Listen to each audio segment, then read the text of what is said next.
Hello, in today's short and sweet, we're going to be speaking about not wasting your time. Don't waste your time, and I want to bring out a fascinating source.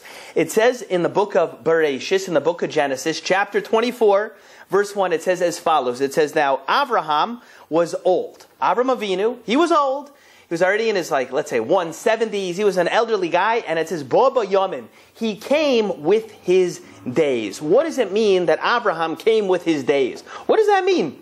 He obviously didn't show up with a stack of old calendars, and these were all his old days, and that's what he brought with him. What does it mean he came with his days?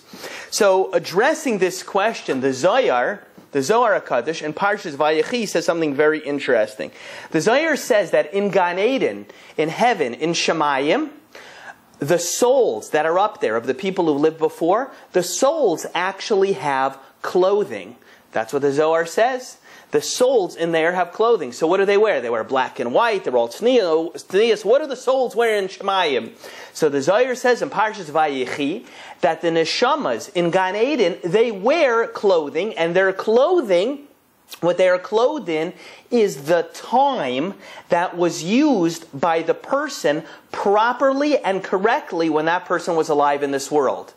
That's what it says, Al Pi Kabbalah, that what the neshamas wear upstairs is the time, the person's time that was used in this world. They used it correctly for Torah and mitzvahs and good things.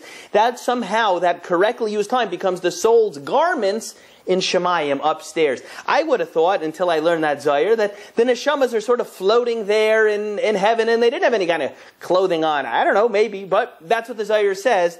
That's what they wear. And in fact, the Zohar says something interesting. It says that when the Torah tells us in the book of Bereshis that Adam and Chava, Adam and Eve, were naked, they had no garments, they didn't have anything. Says the Zohar something fascinating. The Zohar says that when it says that they were naked, it doesn't just describe the fact that they didn't have any physical garments and Hashem had to take some leaves and whatever and fashion them something. It says the Zohar, it's because they were basically created on day 6. And they both got farchap, they got sucked into sinning, and sinning on the one day they ever had. They had one day, and they wasted it with an Aveira. So says the Zohar, Al Pi Kabbalah, that's what it means when Adam and Chava were undressed. They were naked. They had no garments. They had no clothes. So therefore, says the Zohar, HaKadosh Baruch Hu had to make them new begadim, new garments. So what does this mean? So when it says Avram Baba Yamim, Avram came with his days. Like I said, it doesn't mean he came with a stack of old calendars. It means that even though Abraham was basically already in the 170s age-wise, it means that he had used his life properly. From when he was a young man, middle age, I guess if you live to a very long age, middle age is redefined, but the point is he spent his life in Torah and mitzvahs and chesed and hachnasas orchim and charity and good deeds, and therefore all of his time was used correctly, which was ready to be his lavush, his garments, in Gan Eden.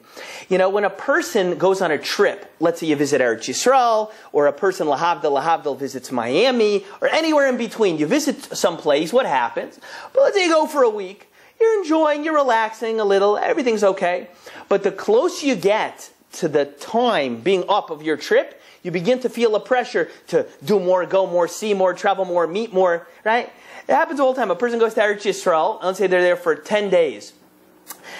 You're accomplishing, but once you're in that, let's say, last 2 days, 3 days, 24 hours, I'm not sleeping anymore. I'm going to go to Bnei Brak, and I'm going to go to Rav Chaim Kanievsky, I'm going to get a bracha, I'm going to go to Kaisa, I'm going to go to the Mamar Samachpela, I'm going to go.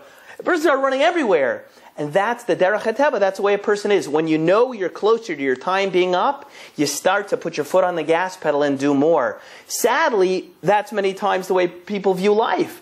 The more a person senses and perceives that they're closer to the end of their time in this world, in this lifetime, they try to do more. But unfortunately, it doesn't work very well, because the closer you get to the end, many times in life, you might not have the health or the physical ability or the resources anymore to actually go do what you want to do and accomplish for HaKadosh Baruch Hu and for Klal Yisrael. You know, it's very nice. We have a minig in Klal Yisrael. There's an old custom that when a chassan and kala, a bride and groom, get engaged, there's a minig to give the chassan a gold watch. So it's not obligatory, but many times the kala side gives the chassan a gold watch. Where did this custom come from? Where did that minig come from? So some want to suggest that its origin is pertaining to what we're speaking about. Where they say like this: the origin of giving the groom a gold watch is saying like this: hey, Chassan, time to step up to the plate. You're getting married now. It's time to get serious about life. We're giving you a watch, and it's gold to tell you that time is golden. Don't waste it. Chaparine, make something out of yourself. Make something out of your marriage and become something. Anyway, I thank you very much for checking in. In today's Short and Sweet, we were speaking about the issue of not wasting time. If you go to TorahAnytime.com, we have many more of these videos available for you, and we'll catch you then. Thank you.